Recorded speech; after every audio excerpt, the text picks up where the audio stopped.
done business too is we invite them to come here, but also a way of saying thank their own agents just for, doing business, and it's a way to give back to them.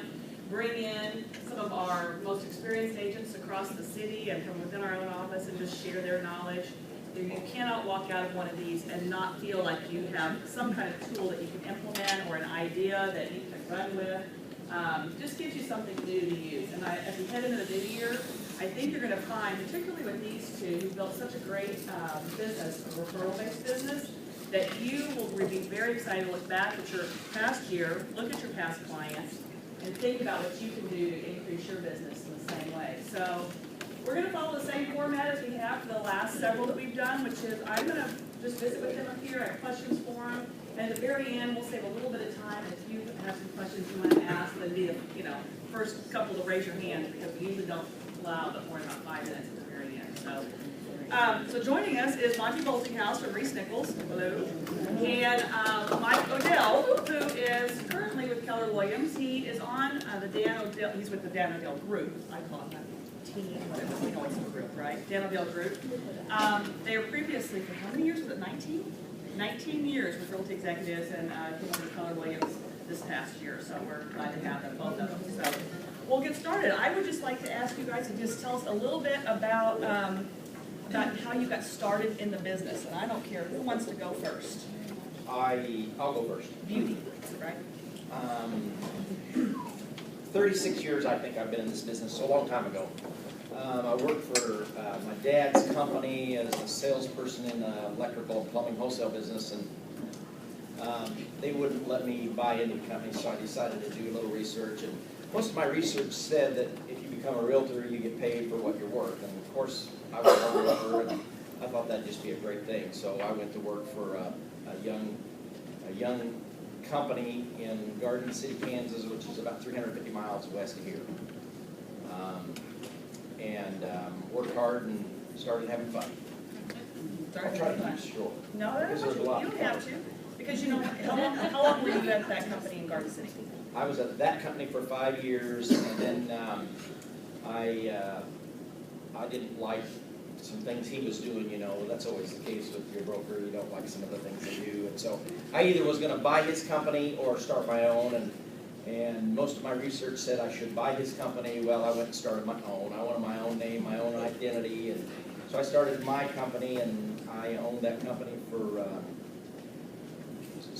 about 10 years, about 15 years, and had about 8 agents, and there were 100 agents in Garden City, and we had about 25–30% of the business. And of course, in a small town, it's 30,000 people. It's like everybody. It's like I was a bigger fish in a little bitty pond there. Well, I come here and I know nobody. And so things really changed in a hurry when I moved here. And I moved here in about 2000 and started selling real estate here.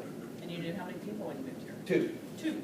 I had a college roommate that lived here, and my sister lived here. And that's the only people I knew in this great big city.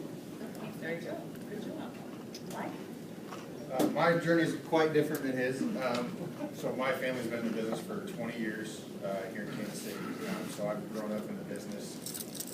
My dad was a corporate guy with Kodak for 15–20 years and worked his way up the ladder, and then moved to Kansas City in the early 90s and knew nobody and decided to quit his job and start selling real estate. So I saw that whole transition happen and saw the reason why he left, and grew up through high school and then went to college and moved away for a couple years and decided that this was something I always knew I always wanted to do it, but then decided that it was time to come back and start learning the business. So I was thrown into an already successful business at the very bottom level and putting signs in yards and making flyers and marketing, as everybody calls it, and we all realized very quickly that I was terrible at marketing. So I decided to, or they decided to allow me to take a sign call or two and learn the business that way, and then kind of the rest is history. So that's kind of how I got into the business. What year was that? It was 2006. 2006, so 8 years ago. Very good. Monte, what did you do when you came to Kansas City to begin building your business? Because if you only knew 2 people, you had to do something.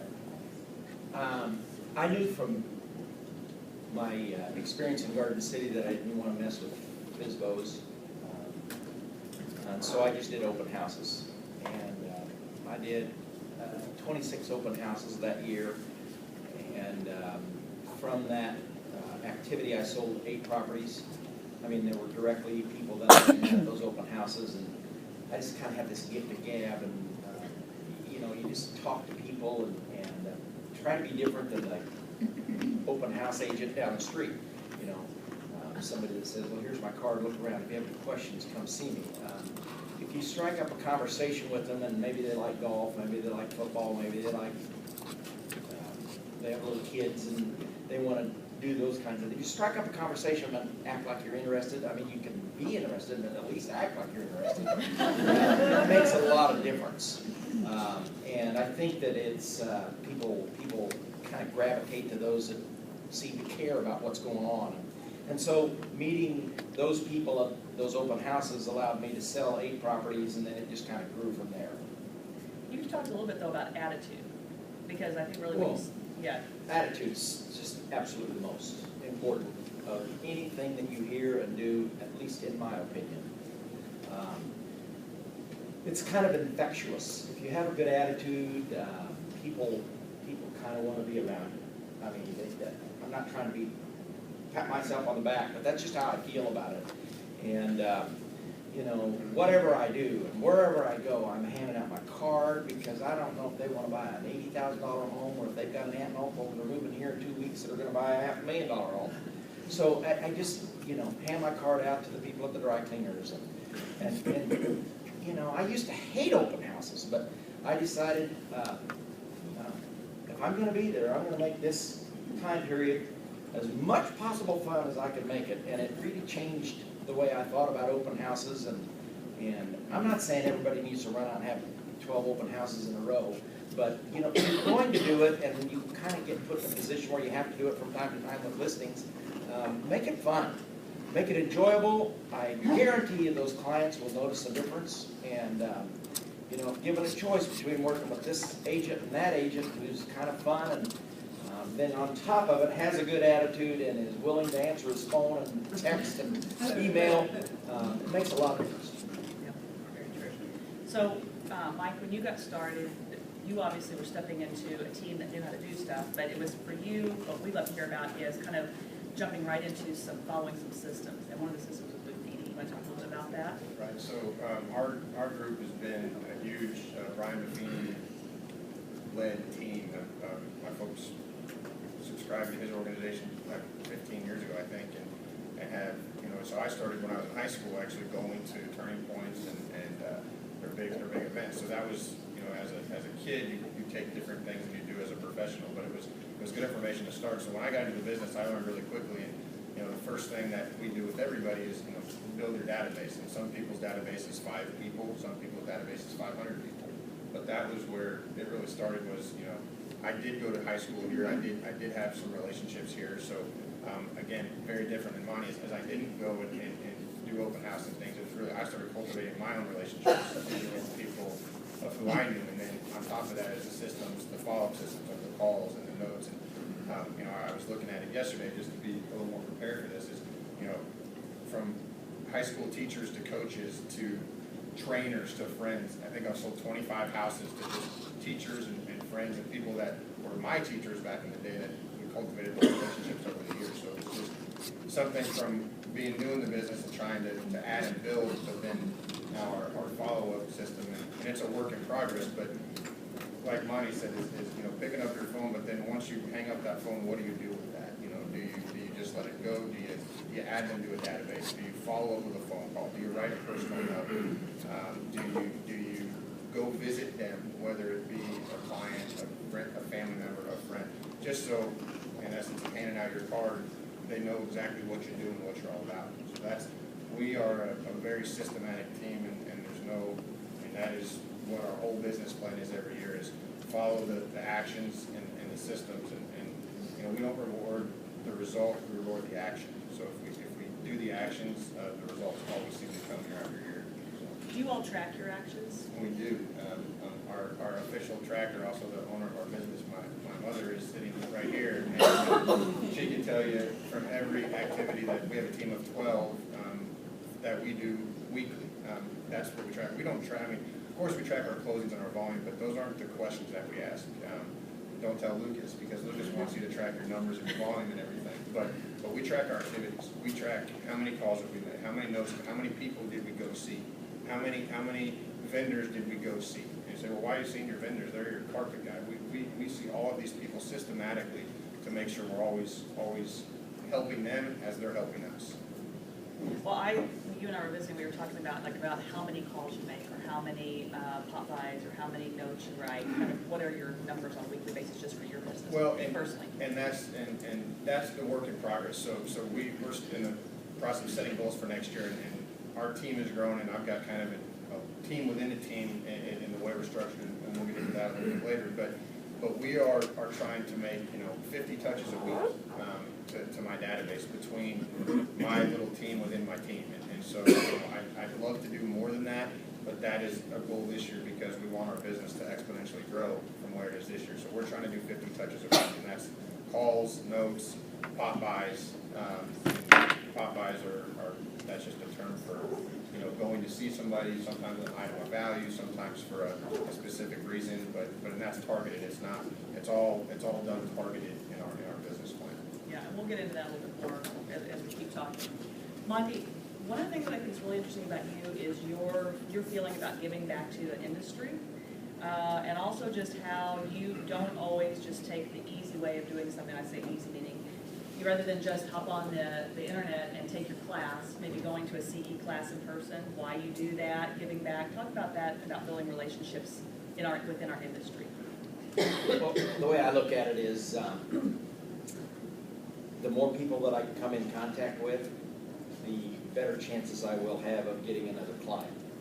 So, yeah, you can be quick about getting education through CE Cheap or wherever you get your education online. I kind of like to go have the interaction, whether it be with one person that sits beside me or 2 or 3 that I happen to have a little bit of acquaintance with the class. And I put this in a bigger category, the quality of life to me. I like to get more out of what I'm doing than just going to work. I don't look at myself as somebody that goes to the Ford plant and does the same thing over and over and over every day. I'm way different than you are with respect to 50 different touches. That's one way to do it. My way is I might do 3 touches a week, but they might be big touches. Maybe I'll do a whole lot more. It just kind of depends on my week and what I have going on. But I like to meet different people, and especially things like this. It's a really good thing, and I compliment you and your company for taking the time and the resources to do this. The other thing I've been really big at in my whole career is, especially when I lived in Garden City, which is 350 miles west of here, I became involved in KAR immediately. And KAR obviously is Kansas Association of Realtors, but it's made up of all the little real estate companies all over the state. But it's really a pretty small group. It's maybe 250, 350 people that go to those meetings. So me being who I am and staying for a beer after a meeting and talking to some people and meeting some people, I made a lot of new friends. And what was nice about that is they were all over the state. And I'm out there. And if I've got somebody moving from Garden City East, which happened about 95% of the time as opposed to people going there, I had somebody that I knew that I could refer them to. And so just because of that association with the Kansas Association of Realtors, I probably get 5 or 6 referrals that I give or take a year. It's completely changed now that I'm in Kansas City. It's kind of coming here as opposed to going there, but that's what I mean by giving back to the industry. It makes you feel really good. If you're not on a committee, I would highly recommend that you think about being on at least one little bitty committee and giving back to your industry a little bit. The takers, you can take out of your life and your family and your business, but givers are the ones that have a whole lot better life, I think. And so that's kind of my feeling on that. I color. Well, even when you said going to the CE classes, you know, if you think you're just chatting with somebody, but there are times when if you meet a client that is, or another agent who works up north, and you're doing stuff out south, I right? want to tell you a couple more things. I don't really think of my clients as just my business. I think of all realtors across the city, mainly, who I co-op with, as also being kind of part of my clients. I mean, I want to have a really good co-op transaction, and so consequently, I return my phone calls to cooperating agents. And I think it makes a lot of difference in your overall success. And so that's one way that I can make an impression. I met somebody that I wouldn't have met if I didn't go to that class, and granted, I spent 3 hours, but you know, it all works out. Right, very good. Tell us a little bit for both of you about your team structure and what it looks like, what your current team structure is. You better talk. That's okay, you've got a story. Our team structure is, it's pretty dynamic. So we have 12 people that are on our team now, and that's grown. We've grown by 3 this year, actually. It's grown every year, which has been really nice. But so we do a high number of transactions. We'll do 285 transactions this year, and with those 12 people, 5 of us sell, and everybody thinks that's crazy that you have. We in essence have 7 support people for 5 agents that sell, and to Monte's point is you know, our clients are our business, but our vendors, you guys, I see a handful of people that I know, and I got a call last week from an agent in this office. He said, "Hey, what do you need?" He said, "I got this coming up, and that was just a guy I've only done a couple of transactions with, but I've built a relationship with. He said, "I've got these," and he knows that we have a high level of buyers. So he was just calling to tell us that, and then just calling to tell me personally. So that's huge for us. We all know how competitive it's been lately, and it's nice to have that. So our team structure is, we have a transaction coordinator who is so much more than that, but she does all of the transactional work from contract to close. She manages the lenders, the title company, the buyers from that contract to close. But she also, all the practice stuff I was talking about, she plays a huge role in that, which a lot of big teams don't use their staff to do that. We're the opposite. Our staff does do proactive stuff to our database, makes calls, follows up with our vendors, and that's been a huge lifeline to our business as well. So we have a listing coordinator who manages all of our listings and also is an assistant to Dan.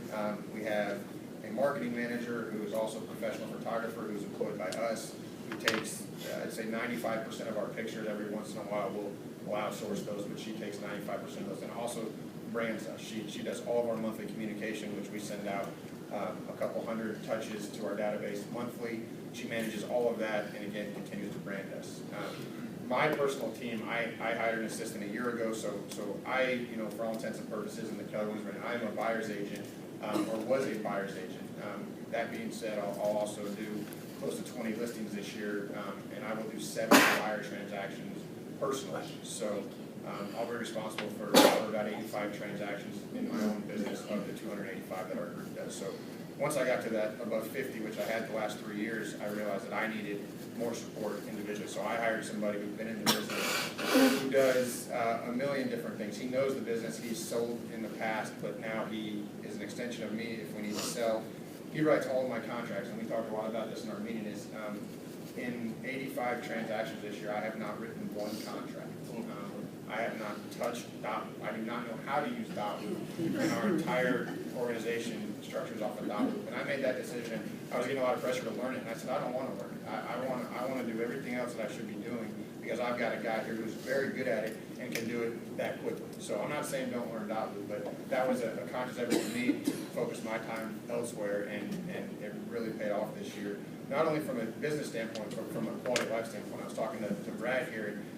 I didn't work every night and every weekend and things like that this year like I had years past, because I was able to delegate some of the things that I thought I had to do because it wouldn't be right if I didn't do it. And that was a huge realization this year, that you don't have to do all of the details if you've got the right people in place. And that was huge. So the rest of our team, we've got 4 other buyer's agents now. My wife joined my team within the team as well, as more support. She'll do some selling as well eventually, but, so we've got a team of 12, and we're all, we kind of run it at a high level in terms of transactions, so. Two things I'd love to just add, or have you add, that I remember talking about. One was, I think when you're thinking about having someone help you on your team and you're wanting to leverage that, assist that help, you know, the idea of comprehending having 7 people do it may not be where you are, but even having one person do it can make a huge difference. You have one person who doesn't live here, right? Oh, yeah, so our transaction coordinator, who manages 285 transactions for us, and she manages every single one of those. It's not delegate, she has her hands on every one of them. She lives in Chicago. She worked for us, I think she's worked for us for 7 years now, and she got married, and her husband moved her to Chicago, and she was that good we didn't want to lose her. So we have a complete virtual assistant. She does everything, and I would be willing to guess that 90% of our clients do not know that she lives in Chicago. She does everything virtually through videos, through phone calls, through email, and she has managed our business for the last 7 years, and I think 5 of which she's been in Chicago. So it's if you want to learn more about that, you can ask, but it's pretty dynamic, and it's worked really, really well. So think outside the box when it comes to something like that. The other thing was you mentioned, you know, not working evenings or not working nights. Did you tell a story about driving home and not being, remember you can't pull in the house because your kids were being on the phone? Were you telling me that story about maybe passing your wife on the corner? I mean, I can relate to stories like that, but I don't think that was my story. Was that not your story? I don't think so. I was talking to somebody, like, yeah, they're not allowed to go home and be on the phone, so now, you know, sometimes they find people circling the neighborhood so they get off the phone. My 3-year-old, when my computer's open, because it used to, I mean, I'd be at the couch, TV'd be on, we'd be playing, but my computer's open, and instantly when my computer hits a game, now he comes and slams the computer closed, because he just says, you're not working, you know, so it's one of those things. But to your point, it's hard to, even as a team of 285 transactions, but when you dumb it down to use as an individual, if you do 20 or 30 or 40, that assistant has been huge for me. If you just take my business and the 80+ transactions, it's just been huge, because it totally frees up the time so you can be the expert in what you need in the negotiations, in the education of the clients, but you don't need to be the expert in the calling the plumber to fix the leaky toilet. You can have somebody do that and it'll still get done, and that's been huge in our business. Very good. Monte, you know, yours is more, I think yours is interesting in the sense that your team kind of found you when they were looking for a mentor. Is that true? Very true. Okay, tell us about that. Well, before I talk about that, this is good because I'm learning so many things just from him. What's unique about life today is, you know, there is a single realtor. Maybe just got started a year ago. Well, obviously, like she said, they don't have the resources to hire 7 people, and 6.5 of them do nothing for most of the week. But that's what's unique about our business. And it is your own business, so you need to buy into it and take it and do the best you can with it. But whether you're a single person agent or whether you're part of a big, big team, there's all kinds of different ways to do it. With computers and phones and everything, basically it's just whatever you can visualize, you can concept and do. I mean, that's just great. They have this person in Chicago that they know and they trust and they like, and they're still using them. And we see that happening every day in our business. Many, many people work from home, and that's the same kind of thing that's going on with her. As far as a team goes, I've pretty much always been hands-on, and even with my team now, I'm still very hands-on. I now know where I can go borrow money doing that much business. I appreciate that. We have, about 3 years ago, 2 guys came to me, Greg Pike and Shannon Reardon came to me and said, you know, we would like to work for you. I talked to this lender, and he talked about you, and I talked to this title person, and they talked about you. We'd like to visit with you about working for you. And I said, you know, I don't really do a team. I'm not one of these that's going to hand out paperwork and tell you, here's how you have to do your business. I mean, you can join my, whatever this team we're going to start is called, but you're just going to have to learn by watching me and kind of doing what I do. And of course, I'll give you advice. I've done thousands of transactions. should count up Sunday. It's got to be a big number. But I have, so every transaction you get a little more experience. There's just something different that happens in every transaction. You know what I'm probably talking about. So anyway, these two guys joined my team, and you know, we'll meet weekly briefly and talk on the phone. I pretty much talk to all of them either every day or every other day, and it's just that confidence that they have, knowing they can call me and I'll have exactly the best answer for them and get them through some of the tougher points. And then a year ago, we added another gal, a lady from Lee Summit, Raquel Flora, and you know, she's probably going to do 25 deals this year. Our whole team will do about 90, which is way lower than they do, but we're real happy with what we do. I don't have aspirations of making $10 million next year or the next year. I just want a good quality of life, and so for me, rather than working 60 hours a week, mainly because I have that many clients, and every week I get 2 or 3 either phone calls, emails, or something from somebody that I've worked with, somebody I've touched about they want to do something. They either want to do it this week, next month, next year. So it's a constant stream of business coming to me, and I to the point, which is a really good thing that I really kind of started this team, because it was to the point I just couldn't physically put that many hours in that I needed to take care of them all. And you know, if I'm going to take something on, I'm going to really do a good job of it, especially my clients. So I've basically been able to hand off some business, and then I get paid a little bit back because of our splits and whatnot, but they get some business that they wouldn't have because they're so new at it. So it's really been a good thing for me. Good, that's awesome. Both of you, I think, do some unique things, but I'll start with you, Mike. In terms of your business, when I say unique, I'll define that as you might know about it, you just don't currently do it. So they're unique because they're actually implementing things that we think about, but we don't always do them. So I'm going to kind of guide you on this one, but I'd love for you to talk a little bit, starting with the uniqueness of how you do your time blocking, because I thought that was really unique, your breakdown of that, and then kind of going into kind of your note cards, and we'll kind of go from there. So a lot of this was actually a good meeting for her and I to have, because it's kind of an accountability thing as well, because when we were talking, and we have our weekly meetings, but you know, we're really focused in a growth mode, and we have successfully grown over the last couple of years, but both individually and then as a team, and we have some very seasoned agents who've worked for us, and they've all worked for us for 5+ years, and those guys in their own right would be top producers in any office. They'll do $10 million on their own, and they're very seasoned. They're not new, and so kind of the opposite of a lot of teams is we've got some high producing people, but I think what everybody's realized is that in order to continue to grow is the systems that the group has had in place is why these agents have continued to grow. So my little team within the team, we've really focused on being diligent on, and this is, my assistant started a year ago and my wife started 6 months ago. So I was an individual on a big team producing at a high level, and now I want to take that to the next level. So that's why we made the decision to hire. But so the time blocking, and there's a lot of people, what's great about the Keller Williams culture too is we see it in our office. We've got a very vibrant office just like this office. We see people that motivate you every day, people that are having a lot of success. And it's really good to see as you see guys in the office every day or people that are doing these things and say, well, why are they having all this success? And we realize that if we don't dedicate our day to proactive activities, then our business will not grow. It might maintain for a little while, but it will not grow. And that has been the preacher of our leaders, aka my parents, over the last 8 years of do this, and it took a while to resonate. You know, it's been beat in my head and in our team's head for a long time, in a good way. Like Monte said, they don't call us every day and say, "What are you doing in your business today?"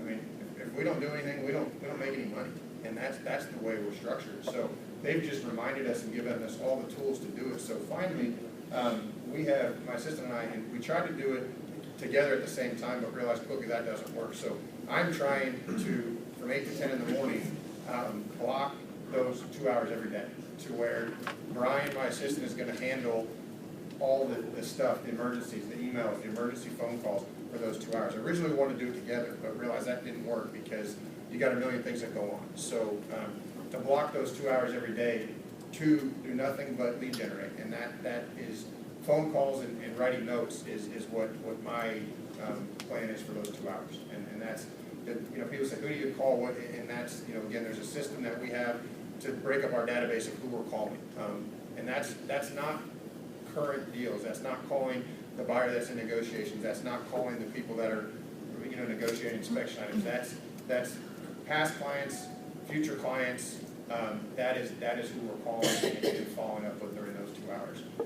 Me personally, and the rest of my team's a little bit different. And then we're trying to dedicate some time, if not daily, weekly, to do pop buys as well, which is going out and seeing our clients and vendors. And that has been something that is a goal and we're implementing this year.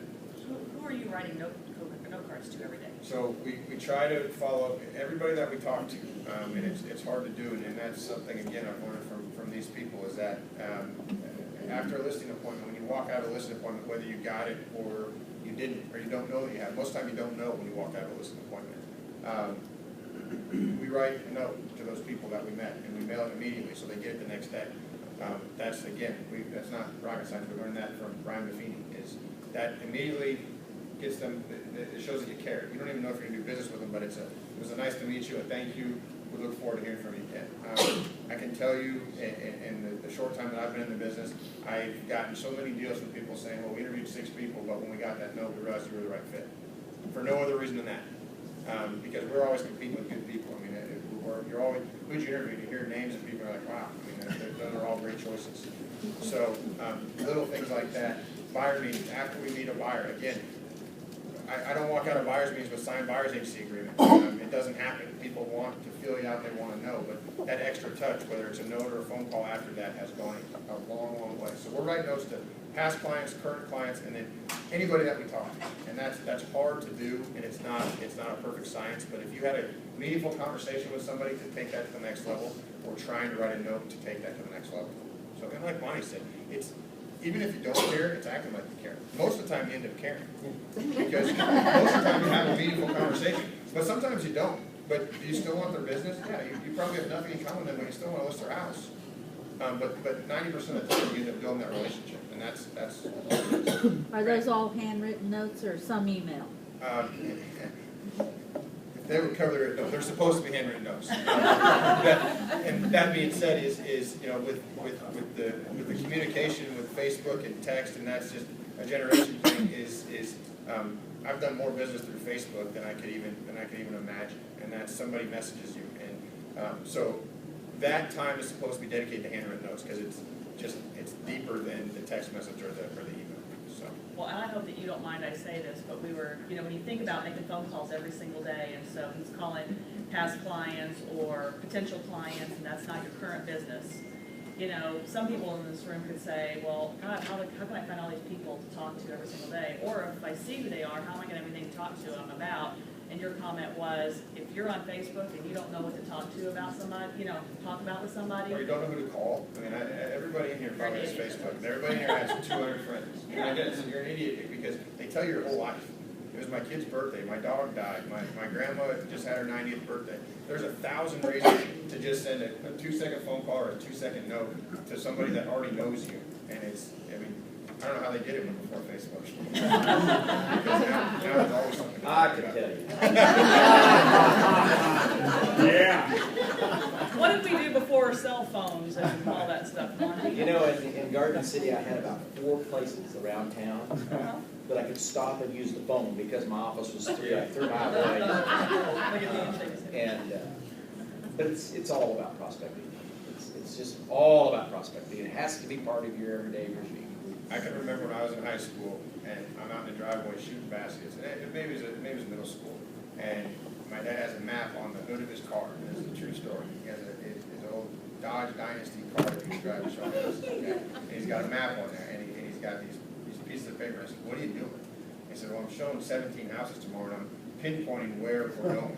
And he said, because a lot of them are new construction, and they're not on, even in the internet that we have, they're not on there. They're not in the maps yet. So he literally was making his route of where he was going, and I said, I do not believe that. It was interesting because that's how it was done. And now we just think about our GPSs, and I can't even get home without my GPS.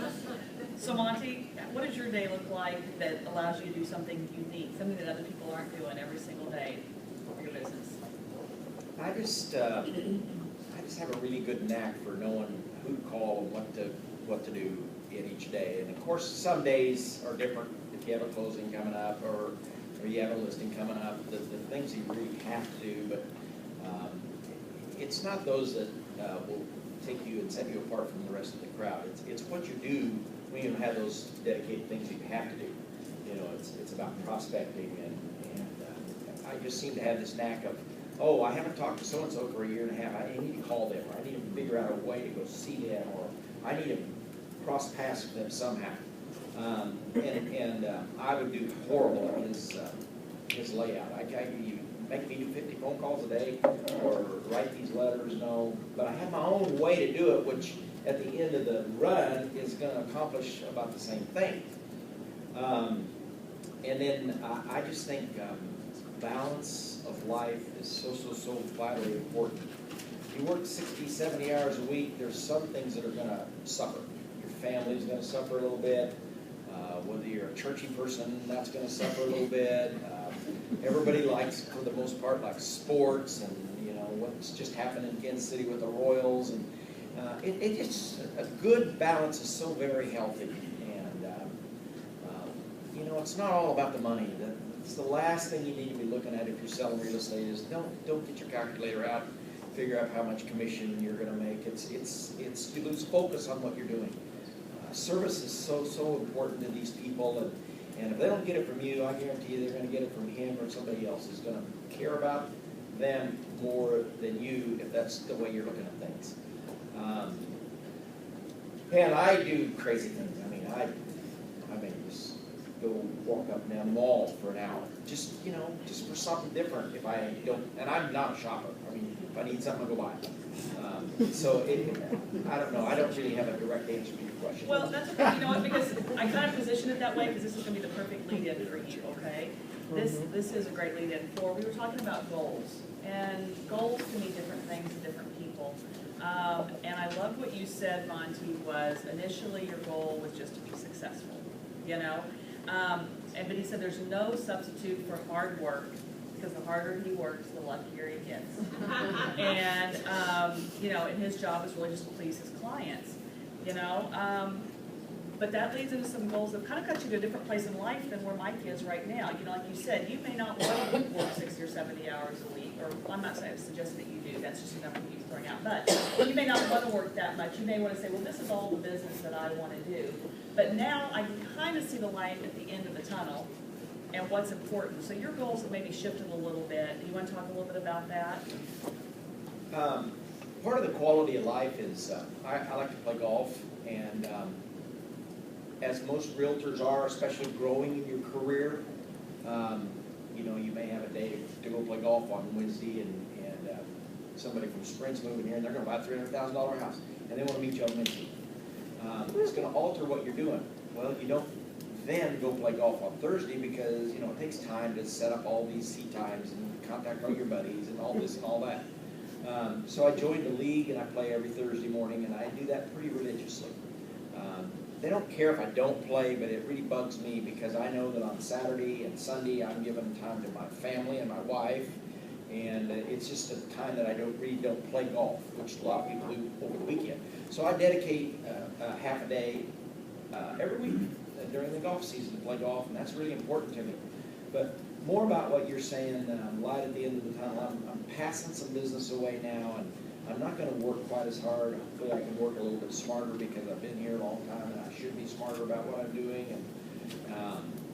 But it's really back to the quality of life. I really like what I do. This is for me to get up and be in the real estate business is just fun for me. I just make it fun, and But there's a reason why you can feel comfortable doing what you're doing and retiring, and this is what I'd like you to touch on, is how much thought you've given to putting money aside as an independent thanks for bringing that up. Obviously, no one knows about their future. And one thing's for sure, everybody's getting a day older every day. And at some point in time, you're gonna need to retire, and we're not like the people that work for Burns and McDonald. You know, they've got a nice 401k plan, if their company gives them a bunch of money, you add in some for tax purposes every year. We really need to be very proactive about your money for the future. I give this advice to many, many people. If you have a baby, my kid's about ready to have a baby in January, and I'm talking to him about buying a house, buying a little $100,000 rental, putting it on a 15-year payout plan, and you know, whatever the house is worth in 15 years, it's probably going to be worth more than $100,000. He can sell the house and send his kid to any college he wants to with the money he gets. Just little things like that. But for your own deal, you know, you can look at it like giving to the church. Give 10% to the church and live off the 90.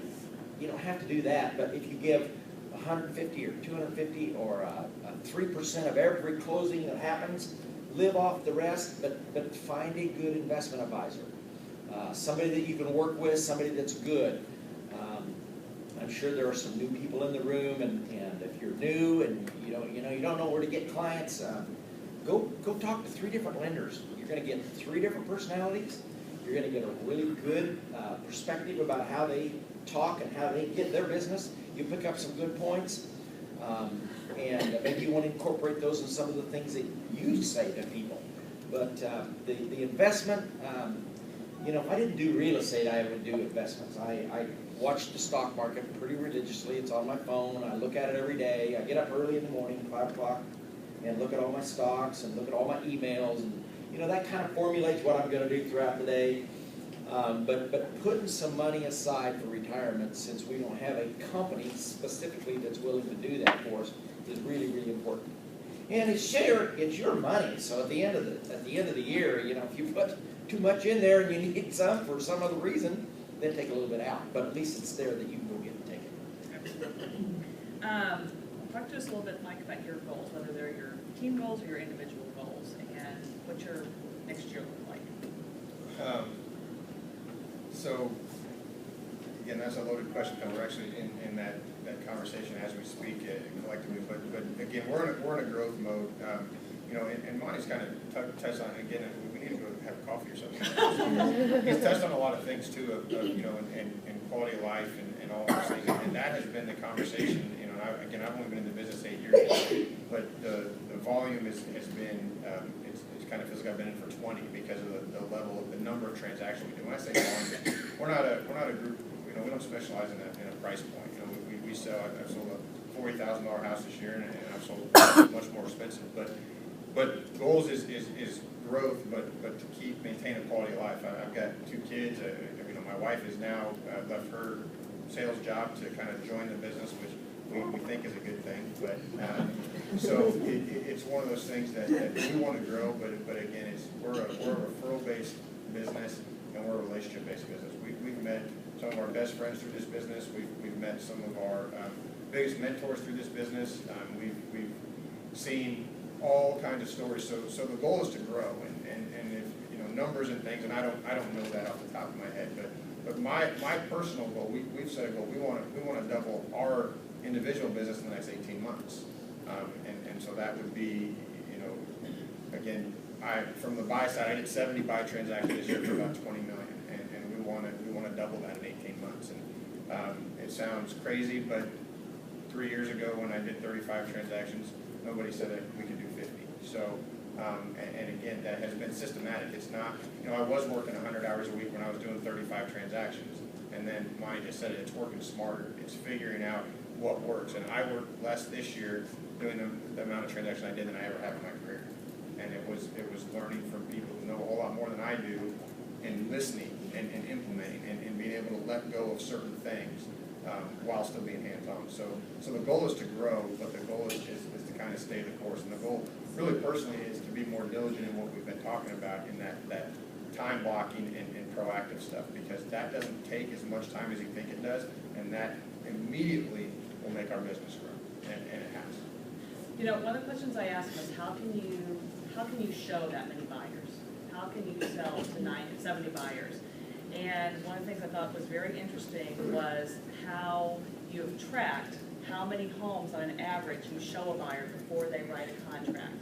Because when you agree that fewer homes you can sell, The fewer homes you can show, the better off you would be. So you want to go comment on So that? that was, and again, we've got some really seasoned agents, and we talk about this amongst the three of us, the guys that you all have done business with, and they're showing more homes to get a transaction, and we're trying to figure out a way of why. I'm showing about half as many homes as our next agent per transaction. So, and it really came down to the education up front, and really the trust level is that, hey, if I don't show you a house, there's a reason for it. Because if I don't show you a house, you can't buy a house, and I don't make any money. And I have that conversation with them. So why would I not show you a house that you may buy? And so, of course, the first day out, they give you a list of 15 homes, and they want to see all 15 of them, when you know 11 of them are junk. And so that has really been, that buyer's meeting, is I make sure that we nail in as far as they can, so they understand is if I say no, there's a reason that we're not looking at it. It backs to 75th Street. It's been on the market for 800 days. You know, I've seen most of the homes, or if I haven't seen it, I know it, or I'll call the agent because I know them. Why has this been on the market? And they tell you, well, it's got termite damage and they won't fix it. I mean, that's a bad example, but whatever it is. Okay, so that has been the reason why I'm able to do this. And I should know that number we talked about. I don't know what the number is. Yeah, I think it was like 9 homes per transaction or something like that if we look. Which you know, I think the next agent for our office, no attractive for everybody, was 20. And I don't like showing homes. I mean, I like selling homes, but I don't like showing them. You know, and that's, I mean, a lot of people, I mean, it's a fact. That's their ego. Yeah, I don't love going through 20 homes in a day, and I don't care what price point they are. If they're $1 million, I've been through $20 million homes. I can't afford them, I can't buy them. So why don't, you know, so the point is that I enjoy educating and selling them. If we're going into a home, I want every home to really be a reason. And people say this, and I've fought it for 5 years, is we ask our clients to drive by the homes that they want to see. And people say, well, they're not going to do that. They do that. They do it anyway. They drive by them anyway without telling you, and they know that 3 of them are on busy streets that they don't want to buy, yet you still show them to them. So we have that buyer's meeting, that they come to our office, every buyer that we work with, and we educate them before we ever go look at a house, and the process is just so much easier. And that is something that we've always done, and that I don't want to say we've mastered it, but we've come really close to it. That buyer's meeting up front is something that is a non-negotiable that turns that transaction around in a second, no matter who the buyer is. So. Monte, you Really, said, really good stuff. So if a buyer wants to meet you at a house and buy it, they told you you're gonna make them come to your office. So it depends on that, you know. Now there's the majority of it, we don't make them, but how many, you know what I'm saying? I know what you mean. The majority of buyers, out of 70 buyers, I bet I had 55 to 60 buyer meetings prior to ever showing them a house. So, the first, Really, really the important. first show. Yeah, it's very important. Yeah, you're trying to, You know, we're professional, and we can't claim to be professional if we don't act professional. And meet them at the office means a whole lot, especially for women, you know, with things that are going on. It's, goodness, you gotta be professional, and you gotta be careful and take care of yourself. right. Monte, you said that agents need to get an assistant as soon as possible. But they Why'd do. you say that? You all can do math, you're really good, you have calculators and everything, but, you know, if you do, I don't have any specific numbers in my head, but if you do, say you're new, you do 15 deals a year and you made $60,000, calculate out what your monthly, or what your hourly rate would be. I bet it's more than $10 an hour. I've had some really, really good assistants, and I've had an assistant for 25 years. I don't have a full-time assistant. I usually have a part-time assistant that works a couple mornings a week, and then a little bit virtual. But if you could pay somebody $10 an hour, $15 an hour, and they can do a lot of the paperwork that you don't want to do, 1, or you're way too overpaid to do, 2, it makes just complete financial sense to do that. So once you start selling and become a little bit successful, you need to get somebody that can help you. I was going to say one more point. I can't remember what it is now, but having an assistant to do the things that you, 1, don't like to do, and 2, you know, you pay somebody else to do them. Oh yeah, the most important thing for us is to be in front of a buyer or a seller. And yeah, we're only in front of a buyer or seller 3, 4, 5 hours a week, but that's probably more than that when you talk about showing, but that's really what's most important. So if we can spend our time being in front of buyers and sellers, that's gonna pay us back a whole lot more than filling out the paperwork, Sitting behind a computer. sitting behind a computer. I mean, part of that is prospecting, which you absolutely have to do, but that's not what I'm talking about. I'm talking about the things that you can pay an assistant to do. Right. And it also just makes you that much more effective because the office staff gets a little bit irritated. That's not really the word I want to use, but they get a little irritated when you don't turn your contracts in on time. And you know, if you got 3 buyers that are here and they're ready to get in your car and go, what are you gonna do? You're not gonna stop, wait a minute, I gotta go turn my paperwork in. So you can be much more productive if you have an assistant that does things the way you want them to be done on a timely basis. Very good. You both have, I'm sure, good-sized COI databases, and I'm just kind of curious to talk about what your system is for communicating, if you have a system, or, I know it's very different from talking about people. What do your systems look like for communicating with your past clients? With the computer, it makes it lots easier. Sending them valuable information is so important. When you sell somebody a home, when I sell somebody a home, I put them on a list of, they get an email from me every month, which talks about the data that's going on in their subdivision. And, you know, they think, for the most part, they think I stopped what I was doing, I prepared that data and I sent it to them, which is crap. You know, I don't spend 1 second doing that other than setting it up once I sell it. But that's really important. And so you don't actually have to phone call somebody, and you don't have to go see somebody to make an impression in their mind about how you do your business. And so I'll send out postcards. I send out, I think there's 4 postcards a year that I send to a COI list that I have, some Royals and some Chiefs. And that's a lot what everybody else does. And I've got a little tagline on my website that says be different, do more. And, but I think it's important to communicate with your clients in whatever form or fashion that works best for you to do it. So those are just a few things that I do. You know, I think what's interesting about Monte is Monte's apps, as you can tell, relationship based. And when he says be different, do more, I loved your story about stopping and picking up ice cream for somebody sometime. You know, just it's the little things. It's like when you're driving down somebody's street, you know, and you make a point to do something just extra. Go the extra mile. I'll give you just a recent example. I was selling a house in Prairie Village a year ago, and we couldn't get into the second level because they had just stained floors and everywhere. So I saw these 2 old guys sitting on their patio next door, and I went over and borrowed a ladder.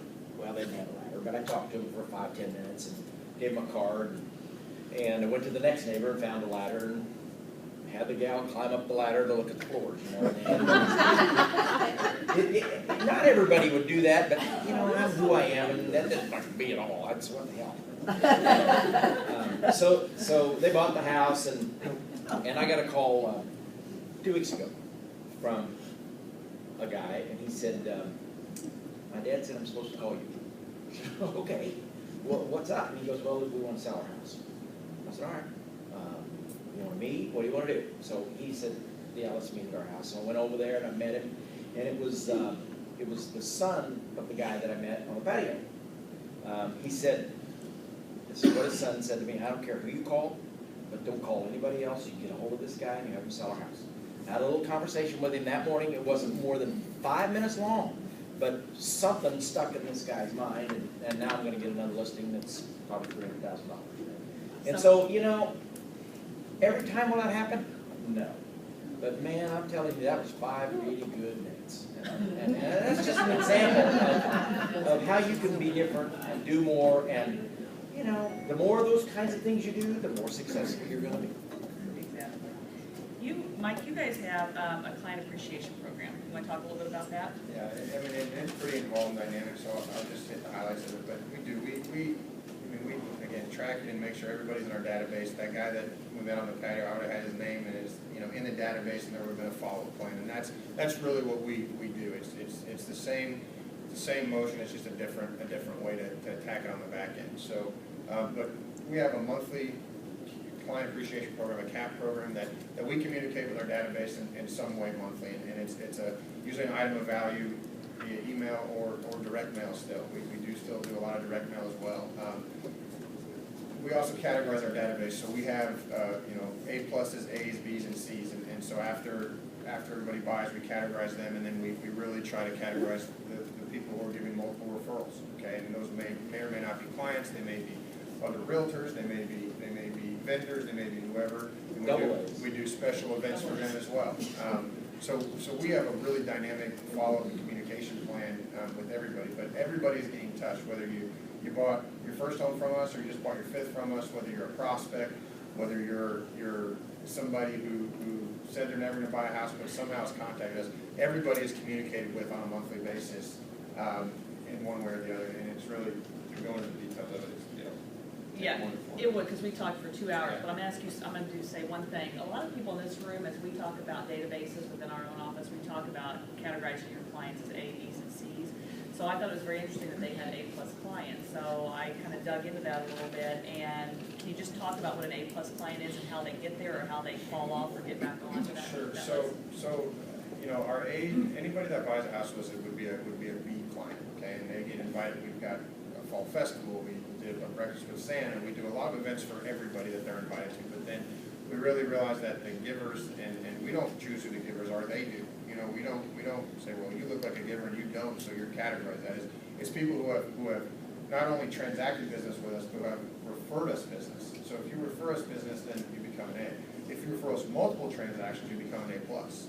So in an A plus, last year we did an A plus client event where, I don't remember how many people, but 100, maybe 170 people, which are A plus clients, which have given us multiple referrals. We took them down to Boulevard Brewery and rented out at the top of it, and had a full dinner and client appreciation event just for those people. And they knew why they were there, and it's our rewards program that we also have a little card that we give out to these people with some discounts around town, and they're invited to 3 or 4 special events a year just to thank them. And it's solely, there's nothing sold there. We don't even talk about real estate. It is to thank them and just to tell them how much we appreciate it. And we do that to all of our clients to a degree, but we've really segmented the givers, and they continue to give. Some people are just wired that way, and we try to educate the people that aren't wired that way how to be more of a giver in a passive way. Okay, I'm not leaving any time for questions. I apologize. I'm going to go ahead. You got something to say. Well, I'm just impressed. I don't know, I'm going to sleep. And you're going to double your business next year. They've got 7 people helping. You said you got to hire people. Got really good. people. But there's a big point that I would like to make, and I've heard it 20 years ago in a class, and I still remember it. I'm sure some of you think what we're saying is pretty good stuff. Others think we're pretty windy, but the really important thing is to go out and do these things. You can talk about them. You can think, man, I don't think those things will really work, but go out and do them. At least some of them. And you're Just do one. And you're successful. Head up. And that, I mean, just do one, and again, we talked about all those things great, and we try to execute them, but that was, every time I walked away from something, it's like, if I could just do one of these things, if I want to do 2 hours a day, if I could just do 1 hour that week, then it's better than last week.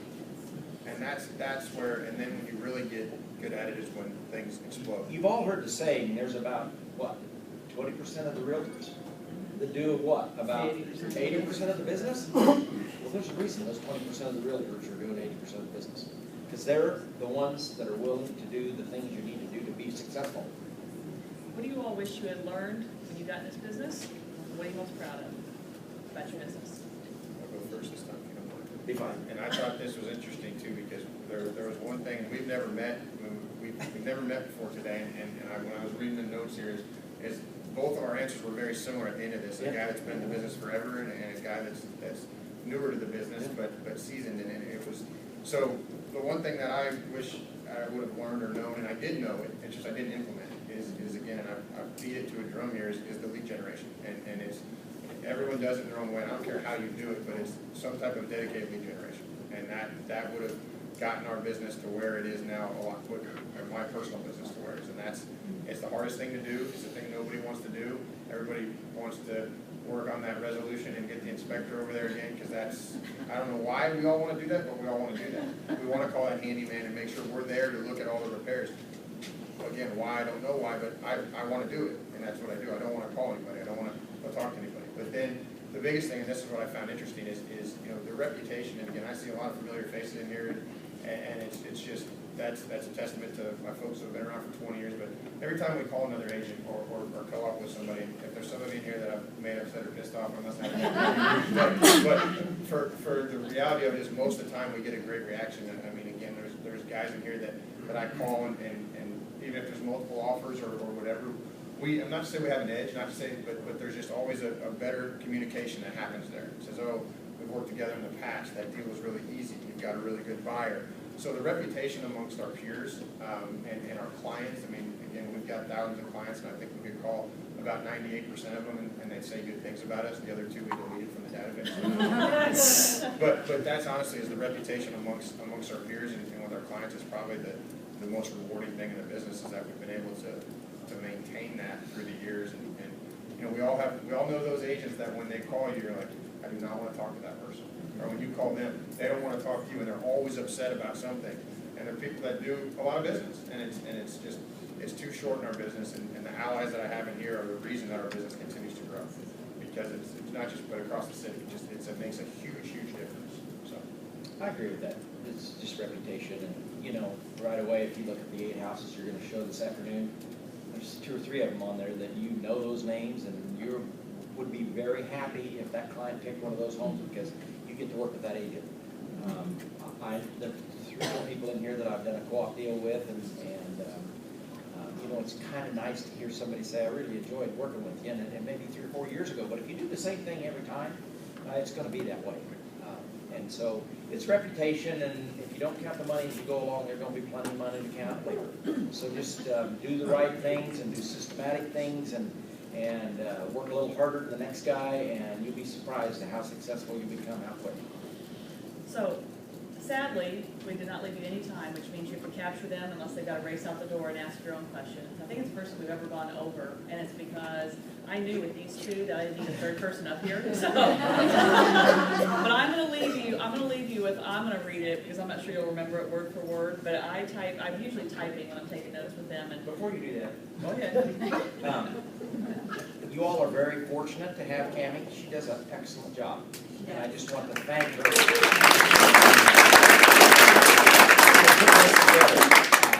It's one of those things that I qualify and put in the category of giving back to your industry. You know, I'm not sending her any money for putting this together. She didn't get paid anything for doing this, but it's really a good thing that she does, and I just want to compliment her for that. Thank you. Very nice.